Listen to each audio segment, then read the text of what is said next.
Political ಸಂಪೂರ್ಣ ಯಾರು ರಾಜೀನಾಮೆ ಕೊಟ್ಟಿದ್ದಾರೆ? ಸಿದ್ದರಾಮಯ್ಯ ಅವರು ನಿವೃತ್ತಿ ತಗೊಂಡ್ರೆ ಅಂದ್ರೆ ಮುಂದೆ ಕಾಂಗ್ರೆಸ್ ಸರ್ಕಾರ ಏನು ಪರಿಣಾಮ ಬೀರ್ಬೋದು ಸರ್? ಏನು ಪರಿಣಾಮ ಬರುತ್ತೆ? ಏನು ಪರಿಣಾಮ ಬೀರೋದಿಲ್ಲ. ತಂದೆಯವರು ಮೊದಲೇ ಕೂಡ ಹೇಳಿದ್ರು 2028 ಎಲೆಕ್ಷನ್ ನಾನು ನಿಲ್ಲೋದಿಲ್ಲ ಅಂತ ಹೇಳಿ. ಅದು ಕಳೆದ ಬಾರಿ ಚುನಾವಣೆ ನಿಂತಾಗಲೂ ಹೇಳಿದ್ರು. ನಂತರ ಈಗ ರಾಜೀನಾಮೆ ಕೊಡಬೇಕಾದ್ರೂ ಹೇಳಿದ್ರು. ಸೊ ಮೊನ್ನೆ ಫಂಕ್ಷನ್ಲು ಕೂಡ ಹೇಳಿದ್ದಾರೆ. ಸೊ ಅವ್ರ ನಿಲುವಿನಲ್ಲಿ ಹೊಸದೇನು ಬದಲಾವಣೆ ಏನಿಲ್ಲ.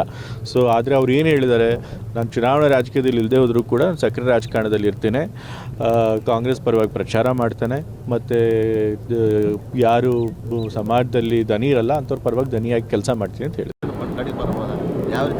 ಇದು ನೋಡ್ಬೇಕು. ಇವಾಗ SIR ಅಲ್ಲಿ 2 ಲಕ್ಷ ಈಗ ಸದ್ಯಕ್ಕೆ ಕಮ್ಮಿ ಆಗಿದೆ.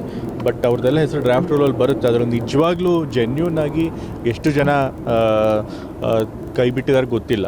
ಯಾಕೆಂದರೆ ಅದನ್ನು ಮತ್ತೆ ಮರುಪರಿಶೀಲನೆ ಮಾಡಿದಾಗಲೇ ಗೊತ್ತಾಗೋದು. ಫೈನಲ್ ಡ್ರಾಫ್ಟ್ ಬಂದಾಗ ಎಷ್ಟು ಜನ ಕೈ ಬಿಟ್ಟಿರ್ತಾರೆ ಅದು ಗೊತ್ತಾಗುತ್ತೆ. ಸರ್, ಉತ್ತರ ಕರ್ನಾಟಕ ಕುರುಬರಿಗೆ ಮತ್ತು ಮುಸ್ಲಿಮ್ಸ್ಗೆ ಅವಾಯ್ಡ್ ಮಾಡಿದ್ದಾರೆ ಅಂತ ಕೇಳಿ ಬರ್ತಾ ಇದೆ ಸರ್. ಯಾಕೆ ಈ ಸರಿ ಬಾರಿ ನಾವು ಮುಸ್ಲಿಂ ಸಮುದಾಯದಲ್ಲಿ 3 ಜನಕ್ಕೆ ಕೊಟ್ಟಿದ್ದೀವಿ. ಕುರುಬರಿಗೂ ಕೂಡ ನಾವು ಈ ಸರಿ ನಾನು ಮತ್ತು ಬೈರತಿ ಸುರೇಶ್ ಅವರು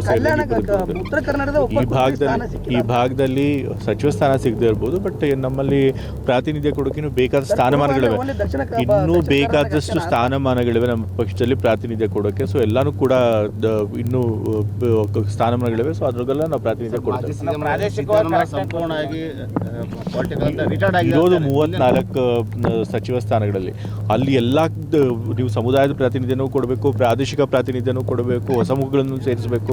ಸೊ ಹಾಗಾಗಿ 100% ಪ್ರಾತಿನಿಧ್ಯ ಯಾವ ಸರ್ಕಾರಕ್ಕೂ ಕೊಡೋದಕ್ಕಾಗೋದಿಲ್ಲ. ಕೆಲವು ಕೈ ಬಿಟ್ಟೇ ಬಿಡುತ್ತೆ. ಸೊ ಆದರೂ ಕೂಡ ನಾವು ಆದಷ್ಟು ಬ್ಯಾಲೆನ್ಸ್ ಮಾಡಿದ್ದೇವೆ, ಎಲ್ಲ ಕೂಡ ಸಮತೋಲನ ಮಾಡೋ ಪ್ರಯತ್ನ ಮಾಡಿದ್ದೇವೆ. If you like this video, ಬೇಗ ಲೈಕ್ ಮಾಡಿ, ಕಾಮೆಂಟ್ ಮಾಡಿ, ಶೇರ್ ಮಾಡಿ ಹಾಗೂ ಯೋಯೋ ಟಿವಿ ಕನ್ನಡವನ್ನು ಸಬ್ಸ್ಕ್ರೈಬ್ ಮಾಡಿ.